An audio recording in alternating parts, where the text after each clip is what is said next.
First story, the high school janitor. I was a high school janitor once, that was back in 2019, and I only worked there for approximately a year. Although I eventually went on to other things, the job wasn't too horrible. I was usually alone myself when working as a janitor at the high school where I would spend the night. I would begin work around 9 p.m. and finish at 5 a.m. Though not too huge, the high school was nevertheless manageable for me. I was able to clean everything a couple times because I had all that time and the home to myself. There were people there when I started because of activities on the school grounds, but they would usually leave in an hour or two. As one might assume, I would sweep, vacuum, mop floors, and take care of the restrooms. Not every room in the school needed to be cleaned every day, so it wasn't like I had to clean every classroom every night. Even during my downtime, I would use my phone or do other things. To be honest, the job was passable. The only drawback was that I had to work nights and sleep during the day because I was a nocturnal worker. The second drawback was that I spent the entire night alone in a school, which at times gave me a spooky feeling. When I would approach the majority of the lights, which were motion-detected lights, they would turn on. I was mopping the floors in a random hallway one evening. It was most likely 1 or 2 in the morning. I seemed to recall thinking I heard footsteps not too far away. I turned to look, but I saw nothing. The footsteps may have been coming from around the bend and were out of my line of sight. As I approached, I wondered who was inside, since, as far as I knew, I was alone as usual. I reached the end of the hallway and peered around, but there was nothing to see. I returned to my previous location and carried on with my work. Perhaps I was just dreaming it. It hadn't been too loud, so I wasn't sure. However, a good 10 minutes later, I heard footsteps once more. I knew I was hearing it this time. When I turned to face the end of the corridor, I noticed a man passing by. I only had a brief glimpse of him as he moved from one hallway to another. He was out of sight for a few seconds. However, I could see that it was a male and appeared to be an adult, but he was sort of far away, so I couldn't really tell any details beyond that. I asked who was there by calling out as I walked over. At this point, nobody was supposed to be in the school. But when I shouted out, nobody came to me. He was gone when I searched for him at the end of the corridor, but there were other halls he could have explored. I asked around while I continued to travel a little distance, but I didn't see anyone and I didn't hear any noise. I wasn't really sure what to do after that. I returned to my previous place of employment. After a while, I finally relocated to a different hallway. Something more occurred, perhaps 3 hours after I last saw the individual. I was facing the end of the hallway this time when I heard the noise behind me out of the blue. Really, I had no idea what it was. When I looked back, I noticed that a basketball was rolling straight for me. It passed by me and struck a locker. I saw no one when I looked up to where it had been rolling from. I had a sneaking suspicion that the person occupying the building was standing at the end of the hallway I was in when they rolled the ball in my direction and then disappeared from view. I didn't know why they did it, though. I picked up the ball and proceeded to the place where it had been rolled to the end of the hallway. I shouted out again to see if anyone was present. Still, I got no response. I spent around 5 minutes staring about while I stood there silently. I heard nothing, nor did I see anything. I was being played around by someone, but I had no idea why. After all, they weren't even meant to be in this location. I returned to work once more. I didn't have any more harassment for the remainder of my shift after that. I made the decision to search for the person by walking the entire school that day, right before I was done. I questioned whether anyone was in each wing and hallway as I moved through them. Even though I looked in every restroom, no one ever spoke to me, and I also didn't see anyone. I got off at 5 in the morning and another janitor arrived. I informed him of the incident and requested that he keep a lookout for the man. I then drove home after leaving the school. I was living alone at this time in a little house 10 minutes from the school. When I returned, my usual course of action was to head to bed and sleep. Going to bed at around 6 a.m. was unusual at first, but I eventually grew accustomed to it. I was in my kitchen about 5 minutes after returning home on this particular day. I heard a knock on my front door at that point. I was perplexed right away. I moved to the front window in the living room and peered out. It was far away and there was nobody. I noticed a man strolling along the road. It was only a moment or two until he was out of my line of sight. The guy who had been inside the school appeared to be the same. It really frightened me. For hours I couldn't sleep, but fortunately the man never came back. Nothing similar ever occurred in the school after that day. However, I'm still curious about his identity and his actions. Story 2. The Incident at the Office Building.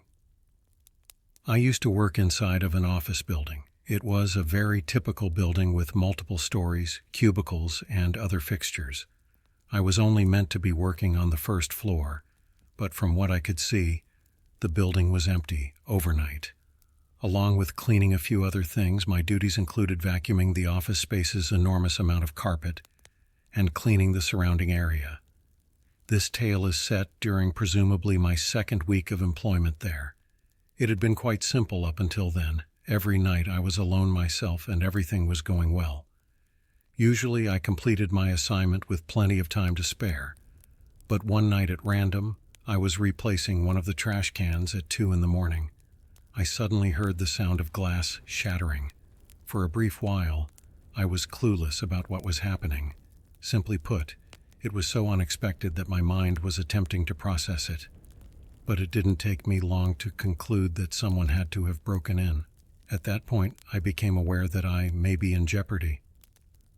The sound of cracking glass was coming from a distance. Since there were numerous cubicles, partitions, and other items, I was unable to see the intruder. I crept to a cubicle on the ground since I had no idea what to do. I entered the house and, trying to keep as quiet as possible, I huddled under a desk. At that moment, I heard footsteps coming from a distance, but I was obviously unaware of who or why the person inside the office building had broken in. The footsteps began to approach me. I was terrified that they were aware of my being here. They appeared to slow down a little, but they were still quite far away. That's when I finally had the idea to give the cops a call. But aside from the person walking, it was so silent in there that I was terrified too. I was afraid the person would hear me if I even twitched. I was practically holding my breath, sitting there motionless. The person inside appeared to come to a halt and remained rather far away. Though I didn't hear anything, I knew they were remaining close together. This continued, if I had to guess, for 2 or 3 minutes. Subsequently, they resumed their stroll and advanced toward me. They presumably went to within 30 feet of me at this point, which made me really anxious. All I could think was that they might search under the desk at any moment. But then they stopped, and I had no idea what they were doing. I wanted to call the police so bad at that moment, but I simply couldn't bring myself to do it. I was positive that the individual would hear me if I made any movement to fetch my phone. I started to reach into my pocket, then stopped. I was making too much noise, it seemed. I just froze, trying not to make any sound at all, and held my breath. The individual did whatever they were doing, staying still. They lingered there for what seemed like an eternity. To be honest, I have no idea how long it was. At most, it was 5 minutes, but considering the circumstances, that's a long time. At last, I heard them making their way back towards their original path. I kept my muscles frozen in place. After they had disappeared quite a distance, I could hear them no more. I had no idea if they had departed or anything. I probably waited for 5 more minutes before I heard anything from them. I finally realized that they had to have left at that point. At last, I picked up my phone and dialed the cops. I said what I could in a hushed voice, but I wasn't sure they were gone. I stayed behind the desk and was informed that the cops were on their way. I heard no additional noises during the entire while I was waiting. I was certain that the individual had left when I managed to get out from behind the desk. I looked around, and everything appeared to be in its proper position. When the cops came over, I explained what had happened. It was true that one of the windows a short distance away was smashed, but since I didn't know everything the office building owned, I couldn't tell if anything had been taken or not. Nothing that I knew of was any different from where it was before. I was sent home after that, since the police were going to stay and conduct additional investigation.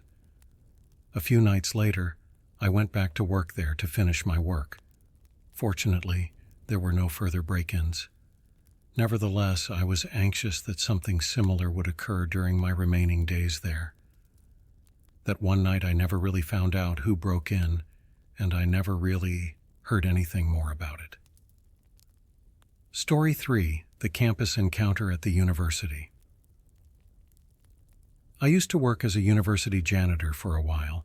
The college's campus consisted of multiple buildings and had an average size. Along with a few other janitors, each of us had specific buildings that needed to be cleaned. That would also alter, so in essence, I would follow instructions without question. I used to work primarily in the afternoon and into the night. Around 10 or 11 p.m., I would get off. I frequently worked in one of the buildings with classes one night. It was located on the edge of campus near the west end.